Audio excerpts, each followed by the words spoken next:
All right, we're back and we're going to animate the pendulum. So to review, I have a peg and I've selected that layer, and I can even kind of tuck that drawing up into the pendulum. I also have onion skinning on, and you can see I have quite a wide range of keyframes that I've got selected here. So one of the things I'm going to do right now is just kind of shorten the number of frames that I can see onion skinning, and I can kind of do that up here with my timeline.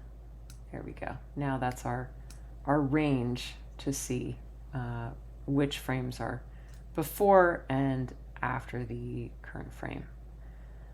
So with that being said, I have my animation current frame tool on. I also have my transform. You can have that selected. You might want to have onion skinning on. But the tool that I'm going to use to do that is actually my rotate tool up here.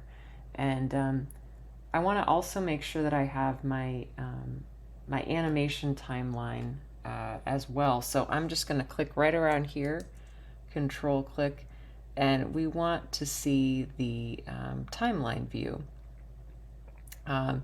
which gives us a few options for easing and things like that. Set motion keyframe is the one we're going to use a little bit later. So the first thing I'm going to do here is I want to create a couple states for the pendulum. So again, with my rotate tool selected, I'm going to come up here and I'm just going to move this pendulum over to the left, and you can see it automatically creates a keyframe. And then I'm going to create another frame at, just going to drag my cursor rather to frame 21, and I'm going to move that pendulum over to the right. So you can see we've already got a swing there, and it's already created a motion keyframe here, which is that button there. Now what I'm going to do is I'm going to take this keyframe and I'm going to Command C,